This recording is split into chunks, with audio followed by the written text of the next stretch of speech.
This week in the UK, we've been experiencing a heat wave. Yesterday, it was in the mid 30 degrees Celsius and it looked like this. Yet today, I woke up and looked out my window and the view was like this. I could barely see the end of my garden. That is good old British weather for you.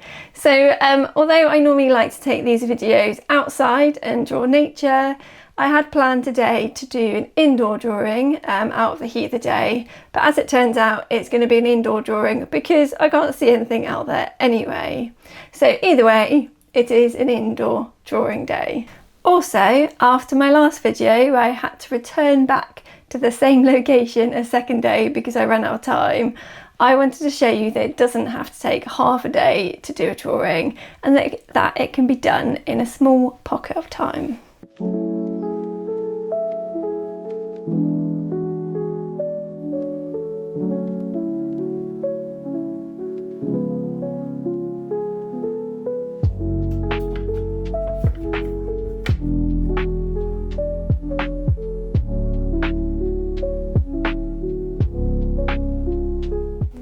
So today I'm going to be drawing with my iPad because that is actually how I generally create my illustrations, drawing digitally straight onto the pad. But of course, being a nature-inspired artist, today's illustration theme is going to be nature-based. What I'm going to do is I would like to create a set of nature motifs using photographs that I've taken with my phone as a reference. Whenever I spend time outdoors, I'm always taking photographs to capture all the beautiful details I notice in nature. And you'll often find me in strange poses like these, trying to get the perfect angle. I mainly use my phone camera for this, so my camera roll is always chock full of photographs. I'm just viewing some of them here today on my iPad mini, which I usually use as my travel iPad for drawing on the go. But it serves well as a second screen in these kinds of situations. I really enjoy photography, but although some of these photos have been taken for the art of the shot, a lot of them are also taken just as a quick reference to draw from later on. So today I've selected this little fern here to start with from a recent trip I took to New Zealand. I love ferns and this little cute one especially caught my eye. I'm using Adobe Fresco to draw with. I've selected an A3 size canvas to start with. I'm not too worried about the canvas size at this stage because I work with vector brushes, which means that my work is infinitely scalable without losing quality. But if I decide to add in some texture at a later date, the texture will not be scalable, so I'll make sure the size is suitable at that stage.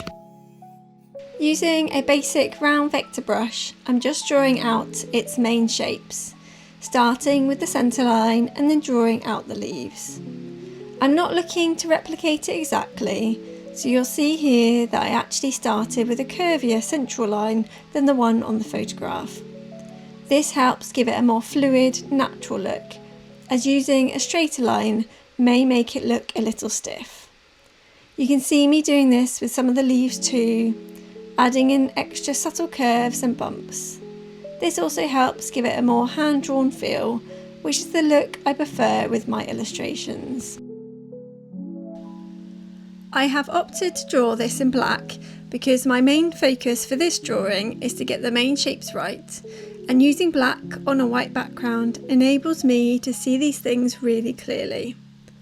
And the beauty of digital art is that I can focus on shape and form first and play with colour and maybe texture too later on.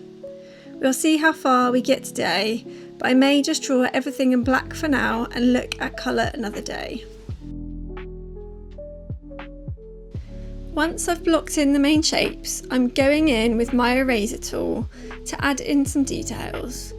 Again, being mindful to add in the little wobbles for that hand-drawn natural look and feel. I'm constantly rotating the canvas to allow me to get my hand in the right position to help keep my lines nice and fluid.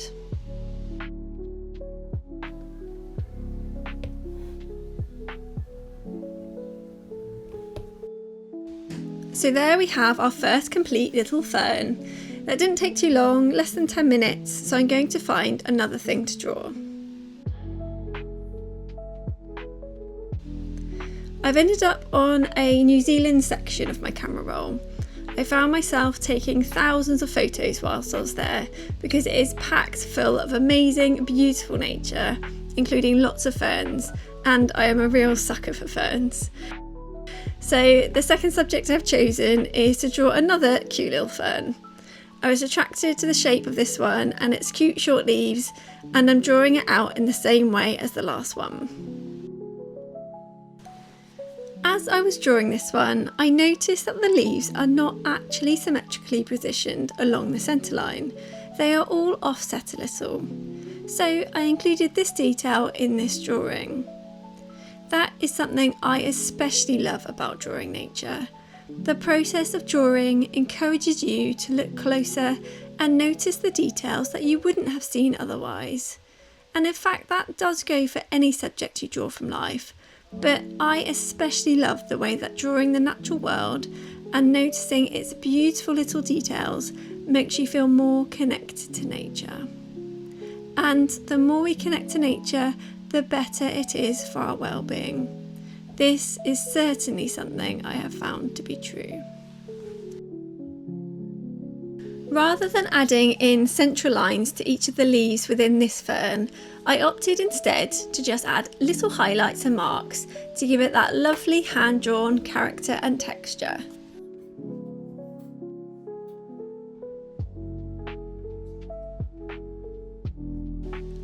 I am on a roll with the ferns and wanted to draw a third one with a different shape, so I chose this one which is bigger and has longer, thinner leaves.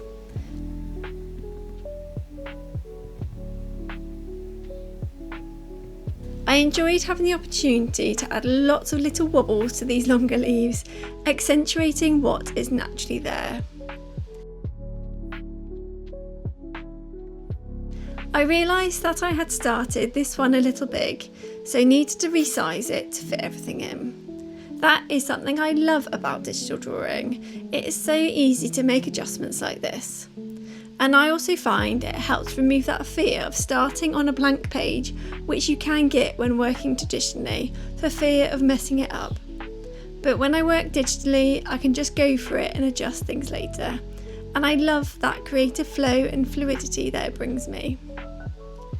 You'll also see that I am constantly double tapping on my pen to switch between the brush tool and the eraser tool to adjust things as I go along. As with the other ferns, I've drawn the outlines first and I've then gone in with the paint fill tool to fill the leaves, followed by using the eraser tool to add details and textures.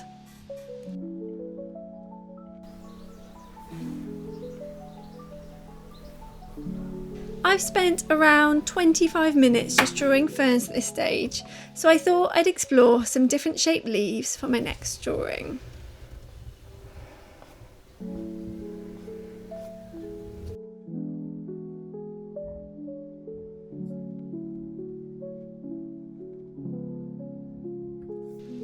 In order to fit the leaves onto the same canvas, I'm grouping the ferns together in a folder and resizing them. I've also drawn each motif on a separate layer to give me greater flexibility.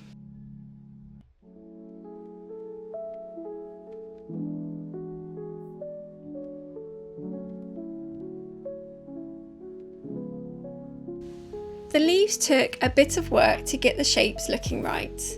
The leaves had subtle jagged edges that I wanted to incorporate whilst getting the oval shape to look right as well.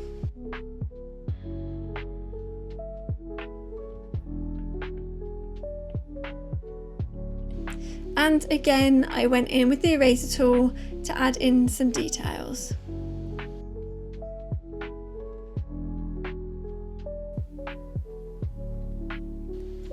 I also wanted to try out a version where the colours are inverted to explore the different ways to create these leaf shapes. Next, I chose this lovely delicate stem with small rounded leaves. Unlike the ferns, these leaves did sit symmetrically across from each other, but I was careful to make each leaf individual by drawing them with slightly different sizes and shapes to help keep the overall image feeling organic and natural.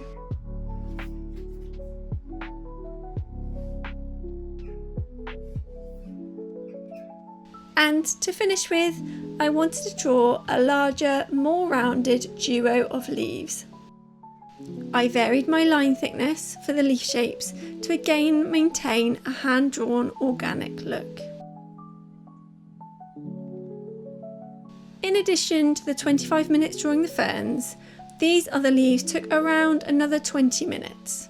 But if you'd like to give this a go yourself, you can start by drawing just one in under 10 minutes. You can draw it digitally like I have, or just keep it simple with a pen and paper. If you've not drawn much before, don't expect it to look perfect to start with, as I have built up my skills over years of practice. Just allow yourself the time and the space to explore shapes and try some different things out.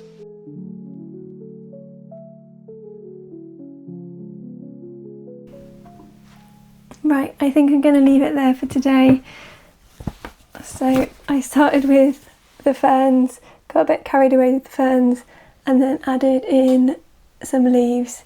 I only wanted to do a few today. I intend to build on these going forwards. I'd like to create a range of nature inspired motifs because I have a little project in mind that I'd like to work on for my portfolio. I like the idea of turning some of these into a pattern and maybe putting it on some packaging. But I need to make myself a little creative brief to work on that one. But do let me know in the comments below if that's something that you'd like to see.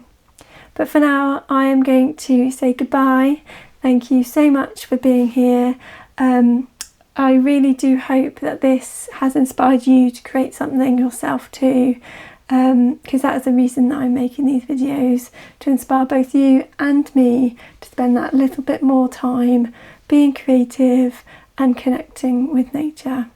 If you have made something, I'd love to know, so please do let me know in the comments. And also, if you're enjoying this content, please make sure you're subscribed, because I really appreciate your support, particularly at this very early stage of my YouTube journey. Right, I will see you next time.